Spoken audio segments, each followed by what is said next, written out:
This is the Pulitzer on the Road podcast, connecting Pulitzer Prize winners with audiences around the country. I'm your guide, Nicole Carroll. I'm a member of the Pulitzer Prize Board and a faculty member at the Walter Cronkite School of Journalism and Mass Communication at Arizona State University.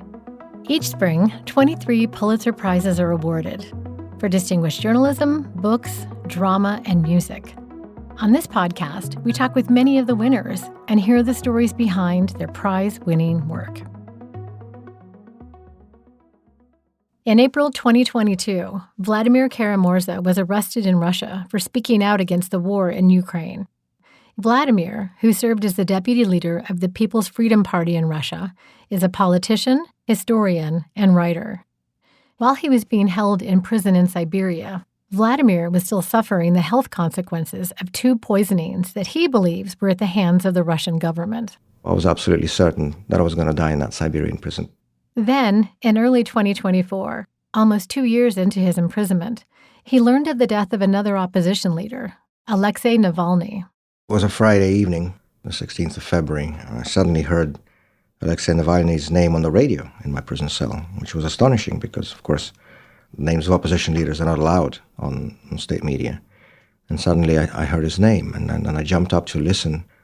And then they said something like, lost consciousness, coming back from his walk, and death occurred in such and such time. I don't think I'll be able to find words to describe what that felt like. Look, Vladimir Putin has been not just imprisoning, but murdering his opponents for years. From solitary confinement in Siberia, Vladimir managed to write opinion columns for the Washington Post, where he warned of the dire consequences of dissent in Vladimir Putin's Russia and insisted on a democratic future for his country. Then, on a day in May, Vladimir learned he had won the 2024 Pulitzer Prize in Commentary for these opinion columns. My lawyer came to see me on his weekly visit. We were sitting there in that small room, separated by a glass, and he told me that I'd won a Pulitzer Prize. And of course, I was certain that I would never be able to see it or to accept it in person. But then, to his shock, in August of 2024, Vladimir was released as part of the U.S. prisoner exchange with Russia, and he was able to accept his Pulitzer at the awards ceremony, where he said a few words. The prisoner exchange in August that saved 16 human lives from the hell that is Vladimir Putin's modern-day gulag was a miracle. But it was in many ways a human-made miracle, made possible by the relentless advocacy of so many good people in democratic nations, including many in this room. On this episode of Pulitzer on the Road, Vladimir Kara-Murza is in conversation with Anne Applebaum.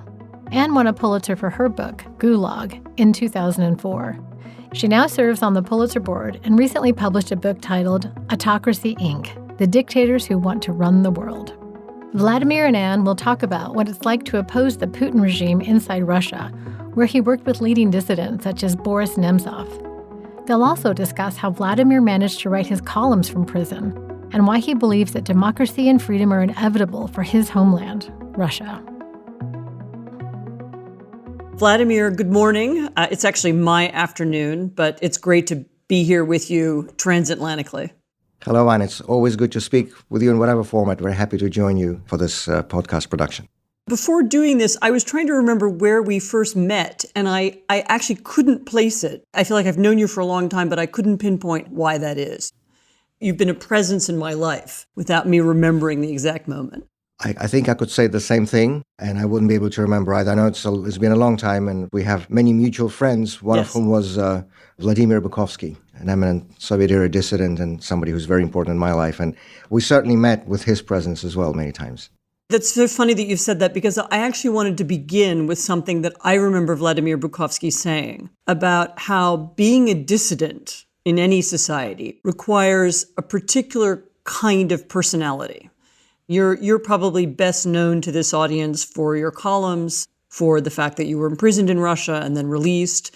But of course, you've been part of politics or interested in politics for much longer than that. Mm-hmm. Could we start with you reflecting a little bit about where you're from and where your attitude to life comes from? I think it's a little bit of everything in my case. I'm a I'm a Muscovite, a fifth-generation Muscovite. Moscow is my home, always has been, always will be, even if I'm temporarily unable to be there now. I think family history may have something to do with that too. My grandfather was also a historian and a journalist. His name was Alexei Kara-Murza. He was arrested in 1937 under the infamous Article 58/10 of the Penal Code, the anti-Soviet agitation propaganda, sent to the Gulag in the Russian Far East in the Khabarovsk region. And a few months before my own arrest, I went to the State Archive of the Russian Federation, and I went to read his file, which has been declassified and it's available in the archive. And his indictment by the NKVD in 1937 read that he was being arrested for expressing hostility towards the leaders of the party and the government. This is a direct quotation.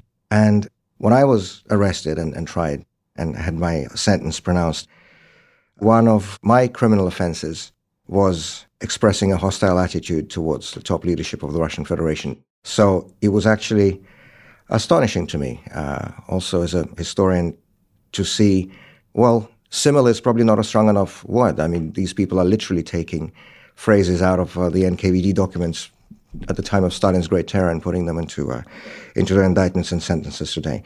And then, of course, a life formative experience for me was August 1991.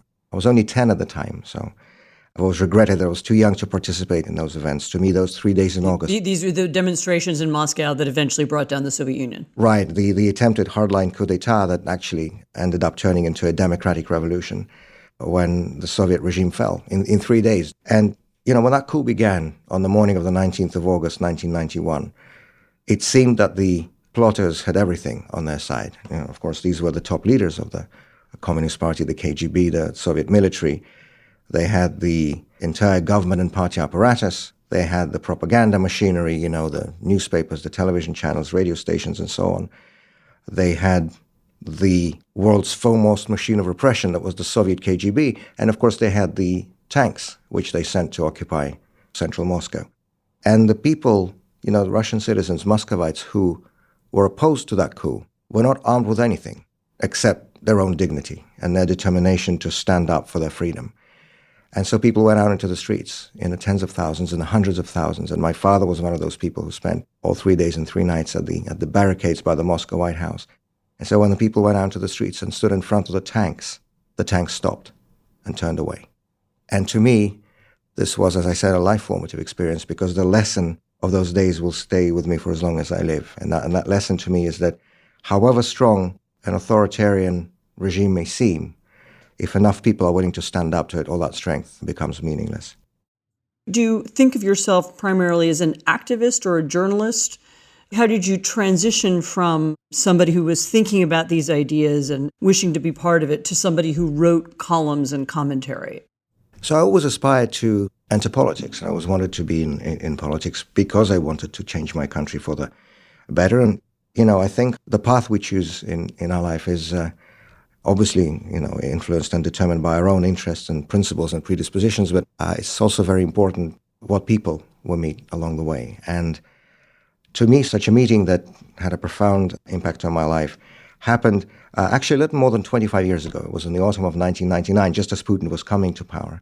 I met with Boris Nemtsov, and I began to work with him. Of course, former Deputy Prime Minister of Russia, once seen as the most likely successor to President Boris Yeltsin, and who then became the most prominent, the most well-known, the most effective leader of the democratic opposition under Vladimir Putin, and who was gunned down in front of the Kremlin in February 2015. And when I began to work with Boris Nemtsov back all those years ago, we still had democracy in Russia. We had a real parliament with real opposition. We had real independent media. We had a pluralistic, competitive political process. We had real elections. And then I was a candidate for the Russian parliament myself in the election in 2003. Of course, 2003 was in many ways a turning point on the road of Russia's transformation from the imperfect democracy we had back in the 90s to the authoritarian system that Putin has built today. 2003 is quite an early date to start talking about changes in Russia. I mean, I was working there at that time, and I remember the takeover of television, and I remember the arrest of Khodorkovsky. And to me, those were important turning points where you saw the end of it wasn't really even just about democracy. It was about the end of the rule of law. It was about ending a system where there's respect for law and where there's a certain modicum of free speech. Three major things happened in 2003 that sort of helped cement this transition. In June of that year, the Putin government shut down the last independent nationwide television network, TVS, so effectively monopolizing all the airwaves for the regime, for the government. In October of that year, Putin arrested Mikhail Khodorkovsky, at that time Russia's richest man, founder and head of the Yukos Oil Company, also somebody who was a philanthropist who financed opposition parties and civil society groups and independent media, which was obviously not very welcome in the Kremlin. So his arrest was this sort of very demonstrative step to show to everybody else in Russia's business community that if you behave like him, you'll end up like him too. And then in December of 2003, we had an election, a parliamentary election, that was famously described by the Council of Europe Observation Mission as, and I quote, free but certainly not fair, end of quote. It was sort of a transition election in the sense that it was still free in the sense that we could participate. I could be a candidate. There were pro-democracy opposition candidates on the ballot, but it was not fair in the sense that the result was predetermined. And following that election, any real opposition was expunged from the Russian legislature, and the Russian parliament became, in the unforgettable words of Boris Gryzlov, its then speaker and one of the founders of Putin's United Russia Party, we all remember that famous phrase, parliament is not a place for discussion.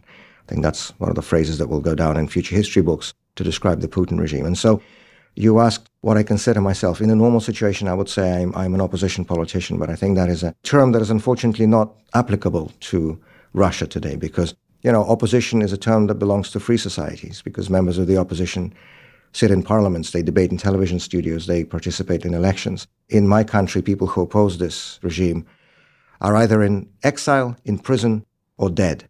But it took a very, very long time, I think, for the rest of the world to begin to see Putin as threatening.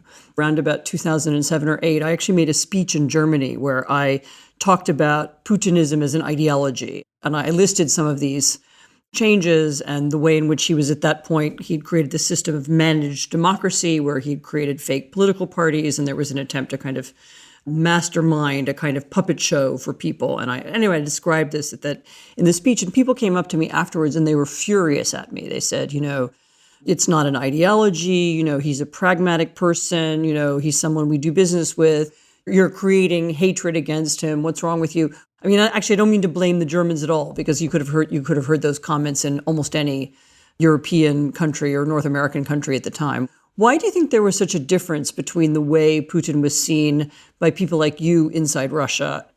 Why did it take people so long to understand it? There's this myth that is being pushed by some people, both in the West and in Russia, very often for reasons of self-justification. The myth that there was some kind of a quote-unquote early Putin who was a modernizer, a reformer, a believer in cooperation with the West, and so on. And then something just went wrong along the way. Putin was Putin from the very beginning. In fact, I remember the exact day when I understood just who this man was and what direction he was going to take our country. It was the 20th of December, 1999. He was still prime minister. And it's the day when the Russian security services still celebrate the founding of the Bolshevik secret police in December of 1917. Because, of course, the present Russian security services traced the line of succession directly from the Soviet Cheka and KVD KGB. And on that day, Vladimir Putin, then still prime minister, went to Lubyanka Square, the headquarters of the FSB, former KGB, to officially unveil a memorial plaque to Yuri Andropov.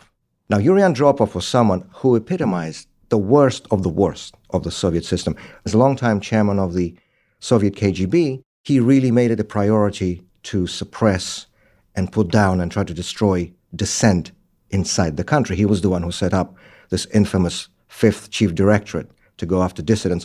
He was the one who expanded the horrendous practice of punitive psychiatry when dissidents were declared mentally insane and kept in torturous conditions in so-called special psychiatric institutions.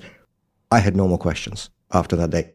Yeah, it's interesting. I remember this very well. And of course, the symbolism was very important and turned out to be important as the years went on, because Andropov was somebody who believed that even tiny small groups of intellectuals who are having free discussions, or even seemingly obscure groups, can suddenly become a mob or a revolution. And that created a kind of paranoia about dissent and a need for control. And he was right, by the way, because those teenagers who read Samizdat and listened to Radio Liberty in the 70s were the people who went to the barricades at the Moscow White House in 1991.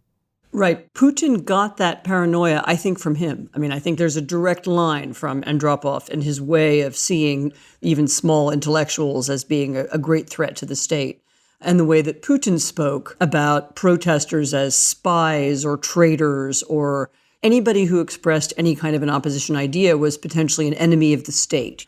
But why was it so hard for the outside world to see it? What do you think is the explanation for that? It wasn't hard to see it. They didn't want to see it. You know, we mentioned Vladimir Bukovsky during this conversation.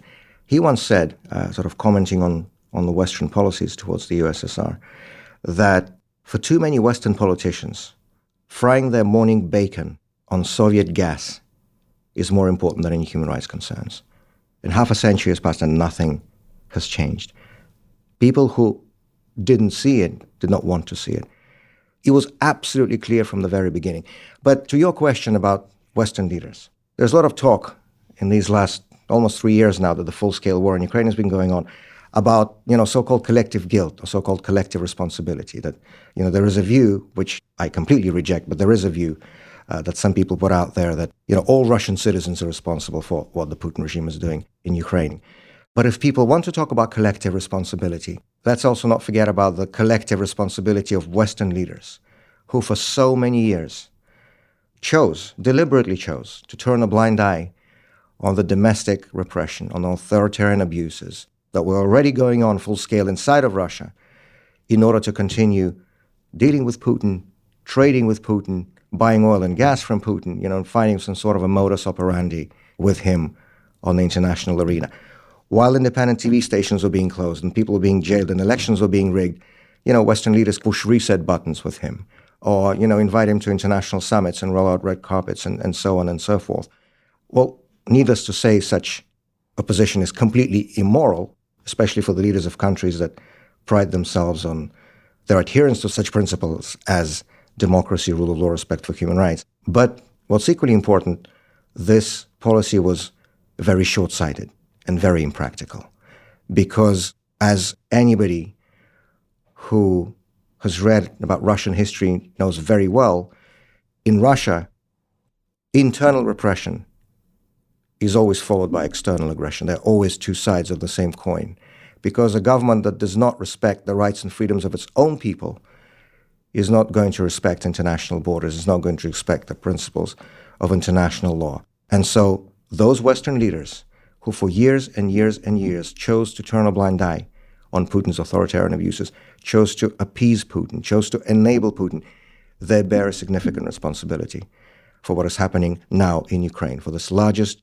military conflict on European soil since the Second World War that the Putin regime has unleashed. And for years and years and years, there was this absolutely hypocritical situation that characterized the regime of Vladimir Putin, which was that the same people in and around the Kremlin who were destroying the most basic tenets of democratic society in our country, in Russia, were personally enjoying the benefits and the privileges that democratic societies offer in the West. Because this is where they had all their money, their bank accounts, their yachts, their villas, their families, and so on. And so we decided to put a stop to that. And in 2010, Boris Nemtsov, the leader of the Russian opposition, invited me to get involved in this work to advocate for the passage of this legislation called the Magnitsky Act. And the premise of this law was very simple, that the people, who are obviously based on substantive evidence, responsible for human rights abuses and for corruption, initially in Russia, but then this was extended to all countries, would no longer be able to receive U.S. visas, own U.S. assets, or use the U.S. financial and banking system. And the first person that Boris Nemtsov and I went to discuss this legislation was Senator John McCain. And so he was one of the original co-sponsors of the Magnitsky Act in the U.S. Congress. The two Republican co-sponsors were Senator John McCain and Senator Roger Wicker. And the two Democratic co-sponsors were Senator Ben Cardin and Senator Joe Lieberman. And when the Magnitsky Act passed with enormous majorities in both houses of Congress, it became law in December of 2012. And, I think it's important to say that this legislation is a shadow of real responsibility, right? Because, if you kill someone, or if you steal from someone, the punishment for that should not be, closing a bank account or canceling a visa. It should be something much more serious.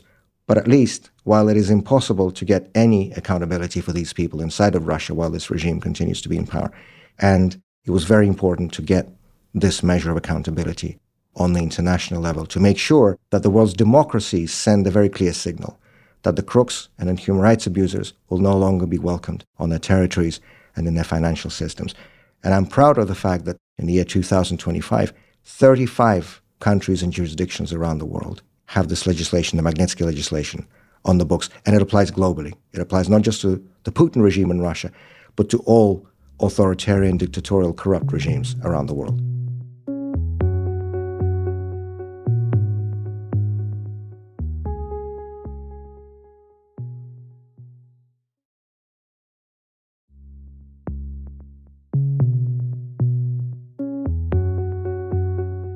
You were poisoned a couple of times. Could you talk about what happened and why you think it happened? Why were you targeted? Right. So the two poisonings were in May 2015 and then February 2017. Both times I was in a coma with a multiple organ failure on artificial life support. And both times doctors were telling Evgenia, my wife, that I had about a 5% chance to survive.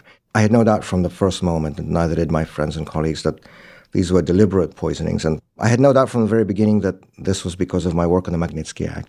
But both times you recovered and then you made the decision to go back to Russia. Well, it could not have been any other way. I'm a Russian politician. A politician has to be in their own country. This cannot be any other way. What moral right would I have to call on my fellow Russian citizens to stand up to the Putin dictatorship if I didn't do it myself?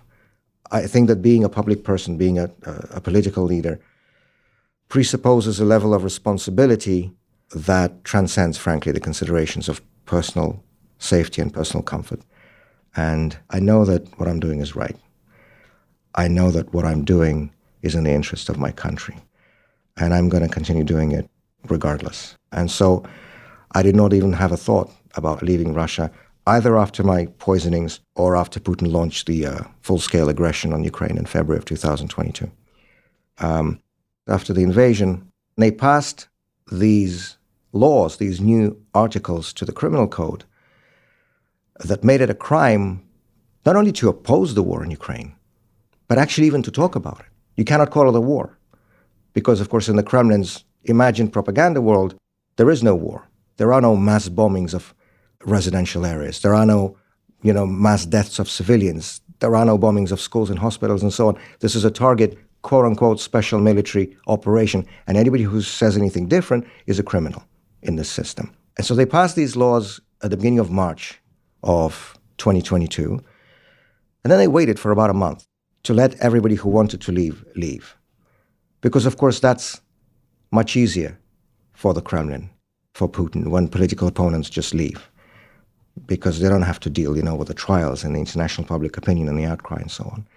And I was invited by the Speaker of the Arizona House at the invitation of the McCain Institute, and I spoke about what was happening in Russia, I spoke about what was happening in Ukraine. The horrendous, the murderous, the criminal nature of this war was evident to everyone outside of Russia, because in Russia itself, in the first days of the invasion, the government imposed near total censorship, near total blackout on the media and on the internet. Everything was blocked. And as a result of going back after that invasion of 2022, you were arrested. Tell me what that was like. I was arrested on the 11th of April, 2022. I was coming home, driving back home from a meeting. And as I came up to my home, to my apartment block in Moscow, I saw some kind of a silver van with darkened windows parked outside the entrance. Didn't pay much attention because there was all sorts of cars around in Moscow, as you know. And then I stopped to push the button, my remote, to open the gate to drive into the courtyard to park. And as I began to drive in the courtyard, I saw in my rearview mirror, I saw that the doors of that silver van opened and about 5 or 6 black uniformed and black masked police officers came out and started running after my car. And then, of course, I understood everything at that moment, so I had just enough time to park the car and texted my lawyer that I've been arrested. And then when I was arrested, this speech before the Arizona House was my first article of indictment. So when I got my 25-year sentence by the Moscow City Court in April of 2023, my 5 counts of criminal indictment were 5 public speeches that I had made, both in Russia and abroad. 2 speeches against the war in Ukraine, including that speech in Arizona. 2 speeches against political repression and political murders in Russia. And 1 speech against the illegal and illegitimate nature of Putin going around the constitutional term limits to stay in power essentially forever. And while I was being escorted down into the cellars of the Moscow City Court, where the cells are, the commanding officer of the police convoy turned to me and asked, "So did you really just get 25 years for 5 speeches?" I said, yeah, I did. Well, he thought a little bit, looked at me again and said, "Well, at least I hope they were good." I said, "Well, that's probably not for me to decide, but guessing by the sentence, they probably were." Talk to me a little bit about how in prison you were able to write and get your columns out. You wrote from prison, and you wrote some very moving descriptions of prison that were part of the package that won the Pulitzer Prize last year. How did that work? So first, let me say that, when I was rereading many of the Soviet dissident memoirs while I was in prison, it was absolutely astonishing how everything is just exactly the same, down to the last detail. The way prison guards speak to you, the way, the prison courtyards are organized, the way the cell looks, everything, like the schedule of the day, everything is just exactly the same. Yeah, I described all these things in my Gulag book, and I've been told by many people since then that it's unchanged. It's exactly the same, everything. But there's one thing that actually is different, genuinely, and that is the correspondence. Because when Bukovsky and Sharansky's generation were in Soviet prisons, they had very limited opportunities to write letters. Now, there is this electronic correspondence system, as one lady wrote to me in prison. She referred to it as a new digital gulag.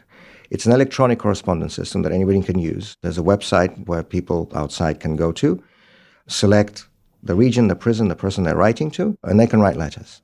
And then there's also a response sheet attached to those letters. And then the prison administration obviously censors all these letters. They read through them. They cross out the parts they don't like, and then they bring those letters to prisoners with a response sheet attached. And so this is the way I corresponded, and this was also the way I passed out my articles to the Washington Post. And by the way, while we're speaking about this, I often get questions now in these last few months since I've been released from prison from people who say, well, look, we're not journalists, we're not politicians. There are limited things that we can do, but we want to do something, we want to help. What can we do? And I always say, please write to political prisoners. Anybody can do this. The information is public. It's out on the websites of Memorial and OVD Info and all these other human rights groups that have these lists of names and the addresses, the way people can write to them. Because, only someone who's been in this situation can appreciate how much light and how much warmth and how much hope there can be in that sheet of paper that the prison guard hands you through the feeding slot in a cell door at 4 p.m. Because those letters that people receive literally can make a difference between surviving or not, between keeping one's sanity or not. It may seem like a small thing, just a few minutes out of the busy day to write a letter, but it's really, really important. Please write to political prisoners. How is it possible to compose a column, not just to write a letter, but to think from the beginning, the middle, of an end, to write paragraphs? And did you write in English, I should ask? For the Washington Post, yes, and then I had publications in Russian language media, which I obviously wrote in Russian. When I was transferred from Moscow to Siberia in September 2023 to Omsk, I was kept in solitary confinement all the time. The main problem was a time limit, 90 minutes a day only. This is all you have with pen and paper, then they take it away. I had to basically choose either write a letter to my wife or my kids or to friends, or I write those columns. Usually it's not enough, obviously, an hour and a half to write a serious column, so it would take several days in a row, and I'd spend time thinking about it. But I'm kind of person that I have to write to think properly, if you know what I mean. I have to put words on paper. But, eventually I did learn the habit of just composing stuff in my head and then just putting it on paper as soon as I had it. Evgenia, my wife, would have to retype it all, because I obviously wrote it all by hand on these provided response sheets. And then she would pass the columns to the editors at the Washington Post, who would then put them in final publication. So was there censorship of the columns? So the way the censorship works in the Russian prisons correspondence system is absolutely unpredictable, and it's really different depending on the precise institution. In the time I've been in prisons, 2 years and 3 months, I've been in 13 different penitentiary institutions. My wife says that I've been given an extended tour of the modern-day Gulag to see it from different angles. And the censorship works differently everywhere. So when I was in Moscow at the Vodnik prison number 5, this is a pretrial detention center, the censorship there was really, really bizarre. I mean, it was almost caricature. For example, there is a rule that all the letters that go through this prison correspondence system have to be written in the Russian language. Well, it's sort of pretty obvious, so that censors can read it and censor it. But the censor at the Vodnik prison would take that to the extreme. So, for example, when somebody would write P.S., in a letter to me, she would scribble it out with a big black fountain pen because, of course, letters P and S, they come from the Latin alphabet and not Russian. So she would scribble it out because that would not be allowed. When I was in Omsk and I was in Siberia, and so this goes to your question about the Washington Post columns. There, for some reason, everything else was horrendously harsh. But the censorship actually was very different from what it had been in Moscow.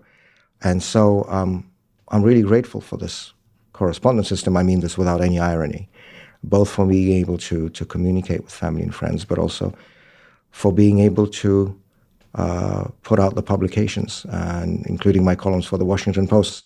Do you think that the conditions you were kept in were designed to affect your sanity? Oh, absolutely. There's nothing new in this. This is an old Soviet tradition.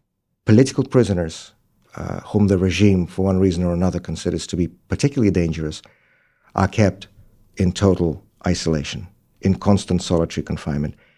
So you sit in this small cubicle, 2 by 3 meters, one small window with metal bars under the ceiling. You attach your bunk bed to the wall at 5 a.m. with a wake-up call, and then you can only take it down again at 9 p.m. with the lights out. So all day you can just walk in a small circle around the cell or try to sit at this really uncomfortable stool that sticks out of the wall, but you can't really sit in it for long. And so essentially all day you just spend walking around in that cell. There is nothing to do. There is nowhere to go. There is no one to speak to. I had never understood why, according to international law, according to the United Nations rules on the treatment of prisoners, solitary confinement for more than 15 days is officially considered a form of torture. I knew that rule, but I never understood it. Only once you go through it, you understand why that is. Because, as Aristotle said, we human beings are social animals, right? We need human interaction just as much as we need water to drink or oxygen to breathe. And when you are just totally deprived of it, when you cannot as much as say hello to another human being, well, your mind really starts playing tricks on you. Very quickly, after about 2 weeks, you start forgetting names, you start forgetting words, you start shouting at walls, you stop understanding what's real and what's imagined, and it is really, really difficult in such conditions to keep one's sanity. It really takes a lot of effort to do that. But, this was one of the ways actually to keep sane, to write, to do something useful, to do something important. One advice that Soviet dissidents always gave, those who were in the same conditions in solitary confinement back in the 70s and the 80s, they said that learning a new language is a very good way to pass time in prison. Vladimir Bukovsky learned English in the Vladimir Central Prison. Tanshiransky worked on his Hebrew while he was in prison. Prisoners who were Roman Catholics in the Soviet Gulag, they often learned Latin. I learned Spanish. I made the prison administration order me a Spanish textbook from a local bookstore. And I was learning Spanish because this is a way to occupy your mind so it doesn't just keep, circling out these same thoughts every single day. It's a very good way to occupy your time because one of the worst things in prison is just watching the time of your life just meaninglessly go by, day after day, week after week, month after month with nothing. And, it's really important every evening when you go to sleep to have a feeling that you've done something useful with this day, that you haven't just thrown it away. And obviously, I never thought I'd ever be able to use it. This was just not to go crazy. But we just took a family vacation, with my wife and kids to Mexico, our first family vacation in 3.5 years. And guess what? I can actually speak Spanish now, apparently. So congratulations. There's good in everything.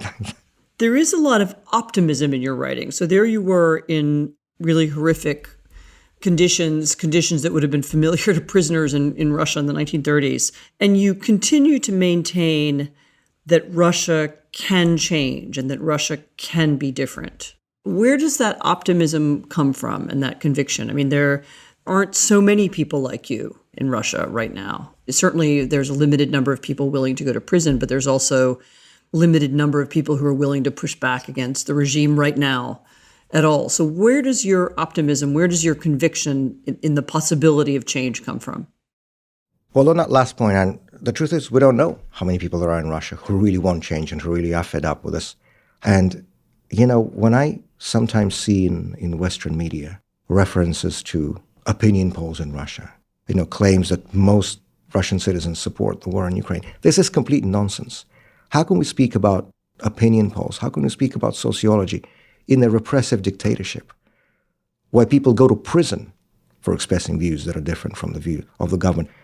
The only way this regime, this system is able to continue to exist is by lying every single day to the people of Russia, by hiding truthful information from the people of Russia. It's like Alexander Solzhenitsyn wrote in his famous work, Live Not by Lies, published on the day of his arrest in February of 1974.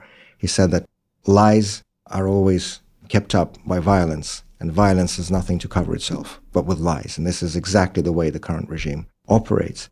I know it's sort of strange to grasp for people who live in free countries in the 21st century, but a large part of the Russian population is not even aware of the horrendous war crimes that are being committed daily by Putin's forces in Ukraine. And I think one of the most important tasks for the free world, for the Western world now, is to help give the people of Russia truthful, objective information in the Russian language about what is going on. If this was possible to do with the technologies of the 1970s, with the shortwave radio broadcasts into the Soviet Union, this is certainly possible today. And I care about my country. I love my country. I think Russia is a wonderful country that has, a lot of very good people. And we just have a horrible criminal regime in power. And I want to make my country better. And, if we want to do that, we have to do something. What you're saying also reminds me of another Russian friend who you've probably met over the years, Lena Nemirovskaya, who many years ago said to me, I am not a dissident. Like, I'm not against my country. Like, I'm in favor of making my country better. And I think of myself as a straight line establishment patriot who's working towards that end. And it's just the regime that wants to see me as difficult or different. So maybe that would describe you. Absolutely. I'm anything but anti-Russian. I'm pro-Russian. I love my country. And I want Russia to become a normal, modern, democratic European country. And the only people who are destroying the future and interests of our country is the gang around Putin, led by himself, who are sitting in the Kremlin for the last 25 years. It's not just the fact that I believe that Russia can change. I know that Russia will change. I know that Russia will become a normal, modern, democratic country. I have absolutely no doubt about this. And what gives me this confidence is my background as a historian. If we look at the last several decades of history, it's absolutely unmistakable where the direction goes. A lot of people are pessimistic and worried and even alarmist about processes that have been happening in recent years, and rightly so. We should always be vigilant and on the watch when it comes to protecting democratic institutions. But if we look at the big picture, as historians invariably do, we see that the trends and the directions are unmistakable. I mean, look, just a few decades ago, democracy seemed as distant in Brazil, South Africa, or South Korea as it does today in Russia or Belarus or Venezuela. If we look at this map of Europe 4 decades ago, that's nothing by historical standards. That's like yesterday morning. We would see that half of the European continent was living under some forms of authoritarian, totalitarian regimes. If we look at the map of Europe today, there are only 2 dictatorships left there. That would be Putin's Russia and Lukashenko's Belarus. I have absolutely no doubt that Russia will become a democracy because that is the way that history goes. Nobody has ever been able to stop the course of history, and Vladimir Putin is not going to be an exception. And I think what we have to do now, and when I say we, I mean both the Russian pro-democracy opposition, but also the Western world, we have to plan and prepare for that day after Putin. Because I believe that so many mistakes were made in the 1990s in Russia, the mistakes that, ended up in this botched democratic transition and return to authoritarianism, because people were not prepared. Because the collapse of the Soviet regime seemed absolutely impossible until it happened. And then people were not ready. We have to have that strategy, that roadmap for the day after Putin. And the time to prepare that roadmap is now. Because when things start changing in Russia, it's going to be just as sudden, just as quick, and just as seemingly unexpected as it was both in 1917 and 1991. Yes, we just saw something similar happen in Syria, for which I'm afraid absolutely nobody was prepared, despite some maybe even more signs that it was coming there.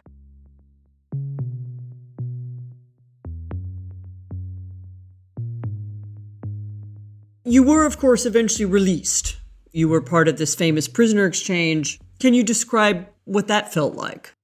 So when we were exchanged on the 1st of August 2024, this was the first East-West prisoner exchange in nearly 4 decades that actually freed Russian political prisoners. We cannot wait another 4 decades. There is a record number of political prisoners in Russia today. In fact, according to publicly available figures from human rights groups, there are more political prisoners in Russia today than there were in the whole of the Soviet Union.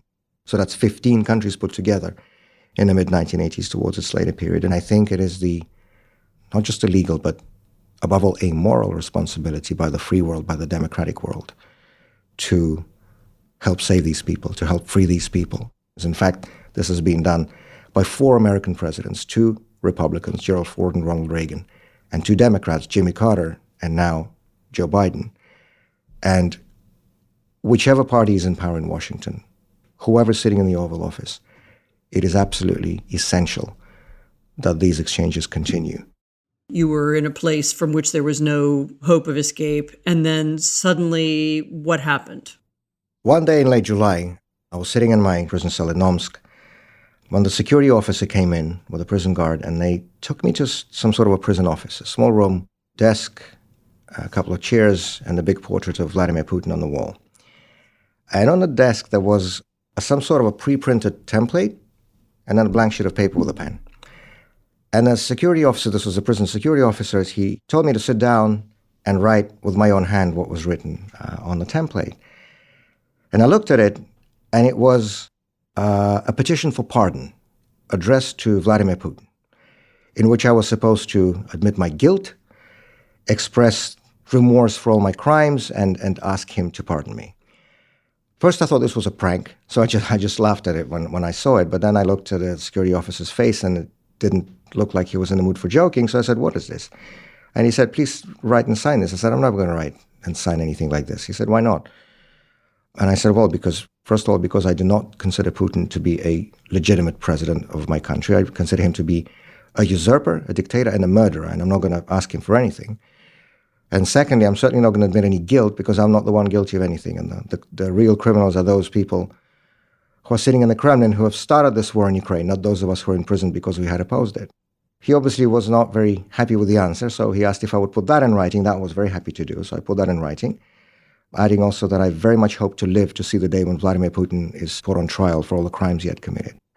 Signed the date it, gave it to him. Suddenly, one night, in the middle of the night, I was woken up by a loud noise. The doors of the prison cell were opened, screeching metal, lights came on. I woke up and asked him what time it was, and the officer said it's 3 o'clock in the morning, which is really weird because Omsk, even by the standards of the Russian prison system, Omsk is particularly fanatical about procedure. But here the officers barged into my cell and I said, "You have 10 minutes to get up and get ready." And at that moment, I was absolutely certain that I was going to be let out and be executed.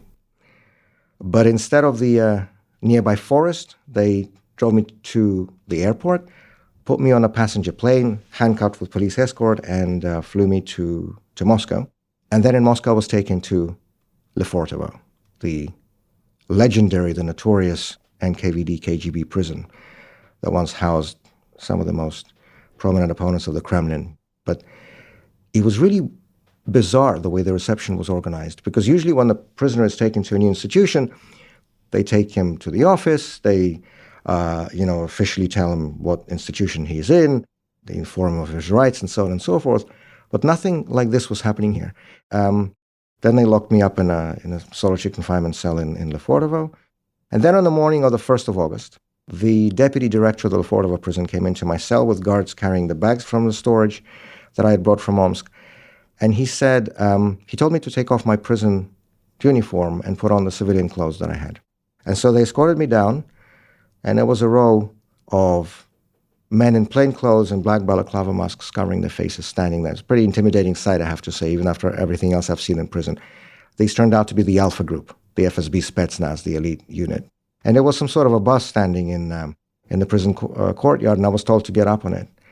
And I did, and there were more men in black balaclava sitting inside the bus. But next to each of them, I saw a friend, a colleague, a fellow political prisoner, people who have been serving time in different prisons all over Russia. And it was only at that moment that I understood what was happening, because there could only be one reason why all of us would be in the same bus together. And then we were driven to Vnukovo, the government airport, put on a Russian government plane, and flown to Ankara, to Turkey, where the exchange took place. When our plane was taking off from Vnukovo airport in Moscow on the day of the exchange, the FSB escort officer who was sitting next to me turned to me and said, "Look out the window. This is the last time you're seeing your motherland." And I just turned to him and I laughed in his face and I said, "Look, I'm a historian. I not only hope, I not only believe, I know that I'll be back in Russia, back in my home country. And this is going to happen much quicker than you can imagine."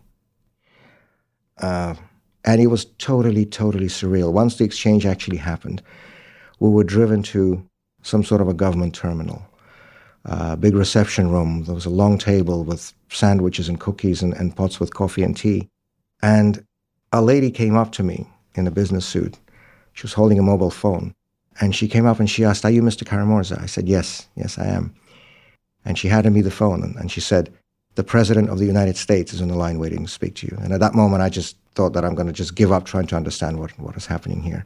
And then I took the phone and I heard President Biden, and I tried to put together something to say to him. Of course, I hadn't used a word of spoken English in more than 2 years. Hadn't used much Russian either, being in solitary confinement.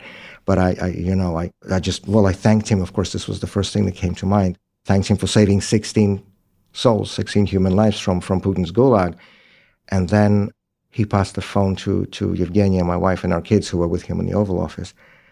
And when I heard my wife's and my kids' voices on the phone standing in that airport terminal in Ankara, I don't think I'll be able to find words in any of the languages that I know to describe what that felt like. Every minute of every day that I was in prison, I felt guilty towards my children because, as a Russian politician, I could not have chosen any other path. I had to be in Russia, even if that meant being in prison. But I'm not just a politician, I'm also a father and a husband. And this is, these are the two worlds that every person who's both a family man or woman and a public figure is always torn between. I am so deeply grateful to my family, to my wife Yevgenia above all, who just took everything upon her shoulders for all the time that I was in prison and did it brilliantly. But I'm also very grateful to our 3 children for their support and their solidarity throughout all this time. And I just hope and I want to think that when our kids grow up, they're all teenagers still, I want to think that when they'll grow up, they will understand why I could not have done it any other way.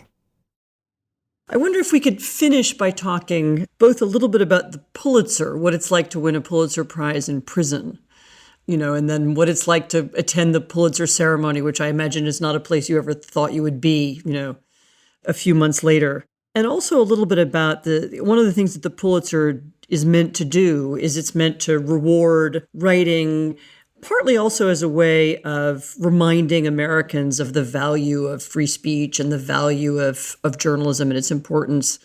I just wonder if you could reflect on that for listeners. Well, that was also a very, very surreal day back in May of 2024 when my lawyer came to see me on his weekly visit I was sitting there in that small room, separated by a glass, and he told me that I'd won a Pulitzer Prize. And, I could never have imagined having my name and the word Pulitzer in the same sentence. I mean, I've been in journalism many years. This is an unspeakable honor, an unspeakable privilege, to be able to share a prize with people like you, Anne, and with people who are top of the top in the world of journalism. Of course, I never could have thought about this. And of course, I was certain that I would never be able to see it or to accept it in person. It is an unspeakable privilege to have received it. And I was also very grateful for the monetary prize that went with it, because every single penny from the Pulitzer Prize I received went to the 30th of October Foundation that we have set up with my wife Yevgenia while I was in prison, to provide financial support to families of Russian political prisoners, to people who have been not only separated with their loved ones, but also very often deprived of the means of survival, because very often it's the main breadwinner who is arrested on these political charges. And at least in this small way, we want to try to make the lives of the families of political prisoners a little bit easier. And the foundation is focusing on helping families with young children. This is an old tradition. This is something that Alexander Solzhenitsyn and Yelena Bonner, Andrei Sakharov's wife, did back in the 70s. And so this is where the inspiration came from. And when I started to receive all these prizes and awards, like the Václav Havel Prize from the Council of Europe and then the Pulitzer, I made a commitment that every single penny from the monetary part of these prizes will be going to the 30th of October Foundation to help the families of those people who are only in prison because they dared to stand up and speak up to this murderous dictatorship. And I think it was President Reagan who said that freedom is never more than one generation away from extinction. I think it's very, very important to be vigilant, and it's very, very important to value, first of all, to value and appreciate democratic freedoms and not take them for granted. And let's never forget that whatever flaws and whatever downsides democracy can have, it's still the very best system that has been tried by humanity, and we have to do everything we can to make sure to keep it and to expand it to those nations and those countries that are for now still deprived of it, countries like my homeland of Russia.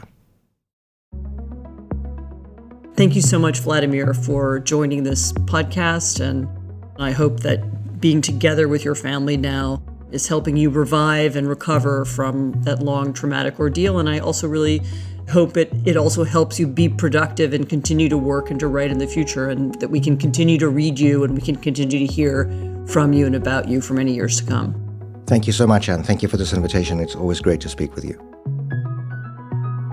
That's it for this episode of Pulitzer on the Road. Thank you to Vladimir Kara-Murza, the 2024 Pulitzer winner for commentary, and to Pulitzer Board member and author Anne Applebaum. For more details about this work and the work of all Pulitzer winners, please visit our website at www.pulitzer.org. Please subscribe and rate the show wherever you get your podcasts. Pulitzer on the Road is a production of the Pulitzer Prize Board and is produced by Odyssey's Pineapple Street Studios. This show is hosted by me, Nicole Carroll. Our senior producer is Justine Dom. Natalie Peart is our associate producer. Production support from Melissa Akiko-Slaughter. Our executive editor is Joel Lovell. The head of sound and engineering at Pineapple Street is Raj Makicha. This episode was mixed by Marina Pais, with additional audio engineering by Pedro Elvira. A special thank you to Columbia Event Management, audiovisual. Music licensing by APM. Editing, promotion, and other support by Pamela Casey, Edward Clement, and Sean Murphy. Barry Finkel and Marjorie Miller are our executive producers.